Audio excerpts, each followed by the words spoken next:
Hi friends, இன்னைக்கு வந்து சிம்பிளா ஈஸியா ஒரு 5 minutesல டின்னரோ ஒரு பிரேக்ஃபாஸ்ட் ரெசிபி பார்க்கலாம். ராகி அடை எப்படி பண்றதுன்னு பார்க்கலாம். ஃபர்ஸ்ட் இந்த ராகி மாவை கொஞ்சமா வாயில எடுத்து போட்டு பாருங்க. அந்த மாவு வந்து கசப்பா இருந்துச்சுனா அந்த மாவை யூஸ் பண்ண வேண்டாம். கசப்பு இல்லனா தாராளமா யூஸ் பண்ணிக்கலாம். கசப்பா இருந்துச்சுனா அந்த மாவு ரொம்ப பழைய மாவுன்னு அர்த்தம்.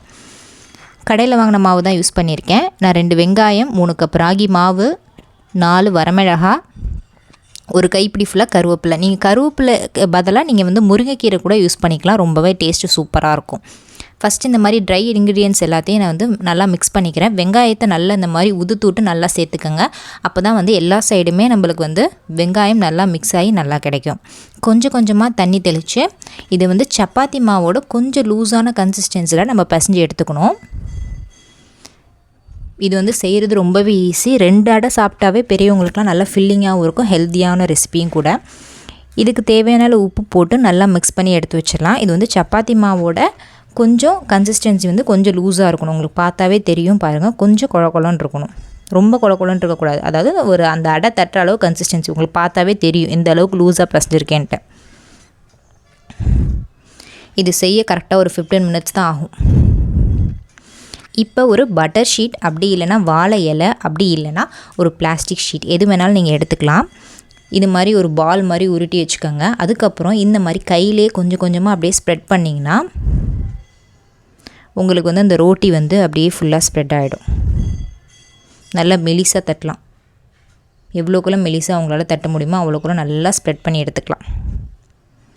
நான் வந்து பட்டர் ஷீட் யூஸ் பண்ணிக்கிறேன். நீங்கள் வாழை இலையில் எண்ணெய் தடவி கூட யூஸ் பண்ணலாம். அது இன்னுமே கொஞ்சம் டேஸ்ட் இன்னும் கொஞ்சம் நல்லாயிருக்கும். நான் வந்து பட்டர் ஷீட் எடுத்திருக்கேன். உங்களுக்கு வாழை இலையும் கிடைக்கல, பட்டர் ஷீட்டும் கிடைக்கலனா நீங்கள் இந்த பிளாஸ்டிக் எண்ணெய் கவர்லாம் இருக்கும்ல அந்த கவரை கூட கட் பண்ணி நீங்கள் இந்த மாதிரி ட்ரை பண்ணலாம். நல்ல இரும்பு தோசைக்கல்லில் கொஞ்சமாக ஆயில் ஊற்றிட்டு நல்லா ஹீட் ஆகணும். அந்த தோசைக்கல்லை நல்லா ஹீட் ஆனதுக்கப்புறம் இந்த மாதிரி ஆயில் போட்டு நல்லா ஸ்ப்ரெட் பண்ணி விடுங்க. இப்போ நம்ம எடுத்து வச்சுருந்த அந்த ராகி ரொட்டியை வந்து இதில் வந்து தட்டிக்கலாம்.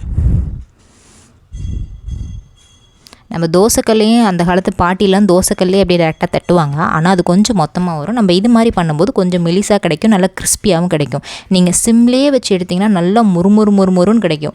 கொஞ்சம் முறுமுறுன்னு கொஞ்சம் இதாக கிடைக்கணும். நீங்கள் ஹை ஃப்ளேம்லேயே வச்சு ஃபஸ்ட்டு ஒரு ரொட்டி வேகத்துக்கு மட்டும் தான் லேட் ஆகும். அதுக்கப்புறம் தோசைக்கல் சூடாகிடுச்சுன்னா டக்குன்னு எல்லா ரொட்டியும் நீங்கள் திருப்பி போட்டுலாம். ஹை ஃப்ளேம்லேயே வச்சு போட்டுடலாம். ஃபஸ்ட் ரொட்டி மட்டும் கொஞ்சம் சிம்மில் வச்சு போடுங்க. இந்த மாதிரி கலர் ஃபுல்லாக சேஞ்ச் ஆகும். நல்ல ஒரு சாக்லேட் கலரில் வருது. டார்க் ப்ரௌன் கலரில் வரும். ரொம்பவே ஹெல்தி. குழந்தைங்களுக்குலாம் சின்ன வயசுலேருந்து இது கொடுத்து பழக்குங்க. ரொம்பவே நல்லது. நம்மளுக்கு செய்கிறதுக்கு ஈஸியாக இருக்கும். இந்த வீடியோ பிடிச்சிருந்துச்சுன்னா நீங்கள் வந்து லைக் பண்ணிக்கோங்க, சப்ஸ்கிரைப் பண்ணிக்கோங்க. இது மேலே நீங்கள் டாப்பிங்க்கு இன்னும் கொஞ்சம் வெங்காயம் கொத்தமல்லி போட்டுக்கிறதாலும் போட்டுக்கலாம். வெங்காயத்தோடு சாப்பிடும்போது சூப்பராக இருக்கும். இது கூட சட்னி, சாம்பார், வெறும் அடையாக கூட வச்சு சாப்பிட்லாம்.